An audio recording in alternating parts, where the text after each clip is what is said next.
We grossed almost 18,000, brought home 15,300, and 30% of that went into our retirement, which is paid by the company. And that was 5,388. Not a single dollar of that came out of our pocket. I'm a floor layer. I make $300 a day. I work 6 days a week, so $1,800 a week. I thought it was pretty good until I know the salary of the plumber. They make over $190,000 a year. Bloody hell. So obviously all the plumbers are rich. So if you want to get rich, you go learn how to change a toilet. Am I right? Blue-collar workers are posting their paychecks. At first, people laughed. No, they're paying attention. You're seeing welders, mechanics, electricians, linemen, heavy equipment operators, truck drivers, and pipe fitters. They're posting the pay stubs that many college graduates never expected to see.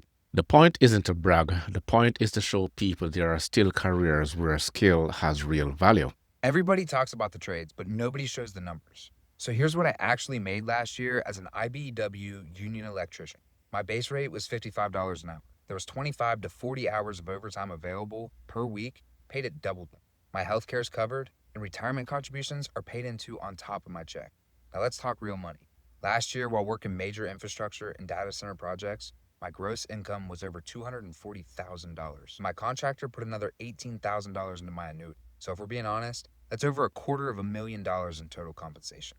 That's skilled trades money. So when people say, yeah, but you work with your hands. Yes, and my hands built a 6-figure life that can support my beautiful family without having to struggle. Now let's compare that if you were to go to college. 4 years with no income, student loans, and an entry-level salary after graduation. Or you can start an apprenticeship at 18, get paid training, raises every year, no debt, and by 23, you could already be making journeyman wages. That's reality. Is it easy? No. Are there long days? Absolutely. This idea that the trades are a backup plan, that's outdated. The men and women building America are doing perfectly fine. Point isn't to brag. The point is to show people there are careers where skill has real value. And that conversation is getting bigger because employers still need people who can build, repair, install, and move things every day. Recent reports also shows blue-collar creators are attracting large audiences by showing the reality of trade work and the pay that comes with it. I'm not saying every blue-collar worker earns 6 figures, but they don't. Income depends on trade, overtime, certifications, experience, union status, and where you live. But the videos showing real paychecks are exposing something people ignored for years. You can make $2K in a week, and the union will take $600 to $800. Let's check that. All right, so here we got the pay stub. A little bit of an older check, but here it says I work 50 hours. This was the rate. And let's look at the dues deducted from the union. $83. So what was this? That's over $2,000. And they took $80. Yeah, this guy got his information off Wikipedia.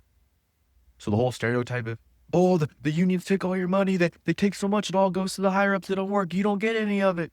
Yeah, that's not true. 2.1 grand as a first-year apprentice in 1 week on 50 hours. They took $80. In Arizona, you'd be hard-pressed to find a non-union shop paying first-year apprentices that rate. For a long time, schools pushed one message: go to college, get an office job. Everything else comes second. Now, social media is showing another side of the labor market, and many people are seeing it for the very first time. I want your opinion. If you were starting over today, would you choose an office career or would you learn a trade? Tell me in the comments. Your answer might help someone trying to decide what comes next. Here's what those paycheck videos are really saying. They're saying skill still matters. A mechanic solves problems that stop businesses from operating. An electrician keeps the power flowing. A welder repairs equipment worth thousands, hundreds of thousands of dollars as a matter of fact. A truck driver keeps our stores stocked. A heavy equipment operator keeps construction moving. And those jobs don't stop because a new AI tool came out. Technology helps. It speeds up the paperwork. It improves the planning. It helps schedule jobs. But somebody still has to walk onto the site, pick up the tools, diagnose a problem, and do the repair. And that part still belongs to people. I want to come on here and share some info with you guys. I get a ton of questions and DMs about how much union versus non-union you can make. So I'm a union lineman, and this is what we made the first 7 days on this past storm that we were just on. So right here was for the first 6 days we were on storm. We netted 13,800, brought home 11,800. And this was for the 7th day. You can see the same dates up there. We netted 4,100 and brought home 3,500. So here was the total for that first week. We grossed almost 18,000, brought home 15,300, and 30% of that went into our retirement, which is paid by the company. And that was 5,388. Not a single dollar of that came out of our pocket. Not posting that to brag or shit on anybody. I'm just trying to shed some light on how much money you can make in the union versus non-union. So if any of you are trying to decide whether you want to join the union or not, hopefully that helps make your mind up a little bit. Let me know in the comments if y'all have any other questions. I'll do my best to try and answer them all. Now, at the same time, the U.S. Bureau of Labor Statistics projects employment in office and administrative support occupations will decline over the next decade as automation continues to improve productivity in many routine tasks. That doesn't mean office careers are going to disappear. It means competition gets tougher. So here's a question. If one career path is getting more crowded while another still has employers looking for workers, why would you ignore the second option? That doesn't mean trade work is easy. It isn't. You could work in heat, cold, rain, dust, lift, you climb. You solve problems when equipment fails. Many jobs have long hours and overtime, and those bigger paychecks, they often come with bigger demand. I've showed you guys this a million times before, but sure, I'll show my bank account again. As you can see, it's real close to $1 million, but that's only one of my accounts. I have at least 2 more accounts with, well, a lot of money in there. That's just what happens when there's a boom for bricklayers, and I'm a very needed person. So let's go ahead and budget my husband's $2,017 paycheck. The first thing out of this paycheck is going to be the camper payment, which is $850. And the phone bill is also due, which is $122. And the last monthly thing that's going to come out is my Kindle Unlimited subscription, which is $12 every month. So after the monthly bills, we're also going to budget everything else we're going to need for the week. So we're going to budget $150 for diesel. We're going to buy cat food and cat litter this week, so I have $100 budgeted for that.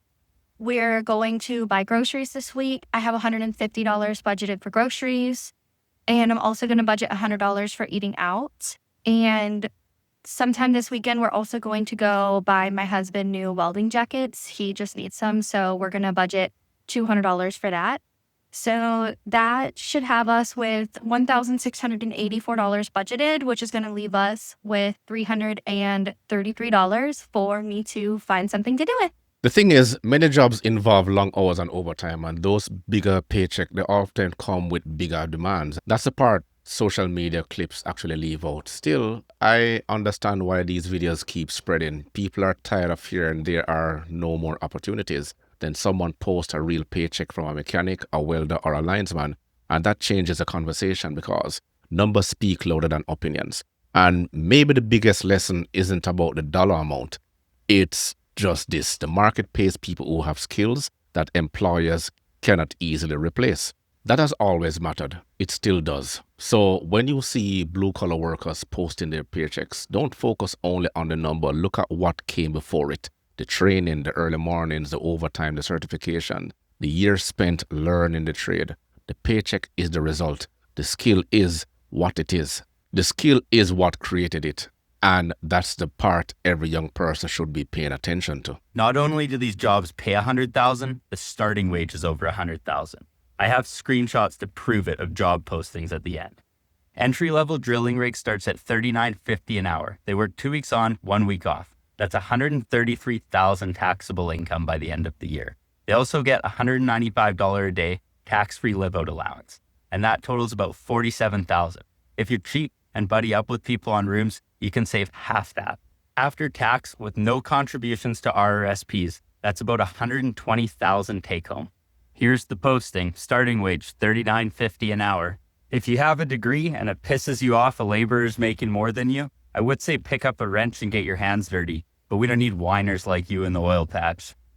Not only do these jobs pay $100,000, BW Local 16 journeymen in Evansville, Indiana are pulling in $46.14 an hour base pay. That just simply has taxes and a small percentage of working dues taken out. And that's not where the story ends. That's just where it starts. On top of that, every hour you work, you're also building up $1.38 into the NEBF, the National Electrical Benefit Fund, which is a small pension plan ultimately. $8.85 going towards health and welfare that covers you and your family. $9.69 dropping into your pension, and another 92 cents an hour into an HRA, a health reimbursement account. So when you go to the doctor, you can swipe that card, pay for doctors, visits, prescriptions. You get the point. Add that all up, and you're looking at $68.04 an hour total. That also includes a small percentage of money going to things like the JTC, the apprenticeship program, and some other items. Even 2 years ago, the Wall Street Journal put out a video, you're seeing it on screen here, why blue-collar workers are finally getting more pay. I can't actually show the video because they will copyright strike. But you're seeing it on screen. I'll probably leave the link in the description. Or you can actually go on YouTube and search it yourself. But to summarize the video, blue-collar workers are actually outpacing white-collar workers in today's modern time. And it wasn't like that before, because only just a couple of years ago, just short years ago, the emphasis was always on white-collar and clerical and administrative work. But now that AI is transitioning in taking most of those jobs, which I've been saying in the last couple of videos, especially in this episode highlighting the trade, I've not pivoted away from the automotive, but the automotive actually involves blue-collar workers. But most of the jobs in the dealership environment, in the automotive industry, is actually done by blue-collar workers. And needless to say, to get more into it, but as they say, the trade is where it is. Look at our welders' paychecks. Oh ho yo, we like that.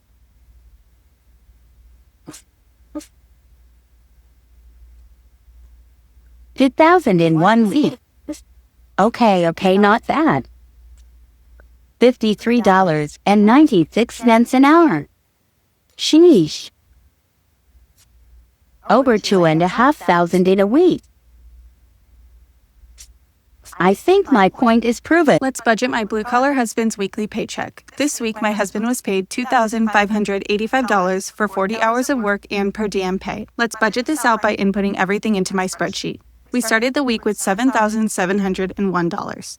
The payments that processed this week were for our Blink, Netflix, and Apple subscriptions, as well as our electric bill and my husband's monthly union dues. We also have an automatic transfer to our gambling sinking fund every week. Once those have been marked paid, that brings our bill's checking account balance to $9,891.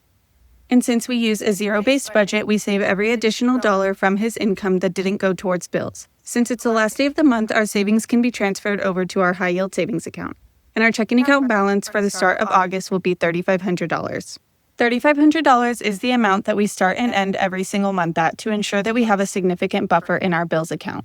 My husband is a foreman for a construction company and I work in healthcare. We are a dual income couple with shared financial goals. He is paid weekly and I am paid biweekly. So come back next Thursday to see how both of our paychecks are budgeted. Let's budget. That's what 57 hours got me this week. Last time I did a video like this, we got over 100,000 views, which is amazing. And a lot of you asked, is my paycheck always like this? And a lot of you had suggestions of what I should do. And I've taken quite a few of them into consideration. So I'm showing you another real paycheck with real numbers and no BS. So as you can see, my gross pay is $2,018.88. We can see my regular pay is $1,240 on 40 hours. And then 16.75, almost 17 hours, I got paid $778.88. But I also got $500 of per diem, which is not taxed. So that's why if you watched the last video, I got paid for 72 hours less than I did for 57 hours because of the $500 per diem. Now my deductions is about $300 less from my last video. So we're sitting at around $772.97 in deductions. And if we look into that, we can see federal tax is the biggest, of course, at $263. We have Louisiana state tax, which is $50, Medicare, $28, Social Security, $123, and all of these other ones leading down to medical insurance.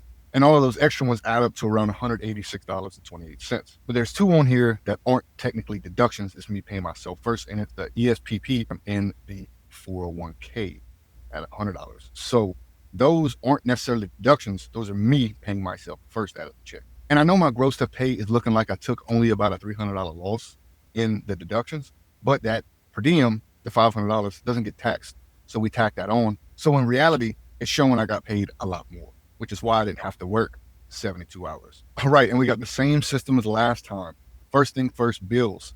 $600 goes to bills, and that's everything. House payment, water, electricity, phone bill, insurance, that's everything. $600 a week. That is my bills for the month. Then we have debts. I'm putting $380 a week toward debts.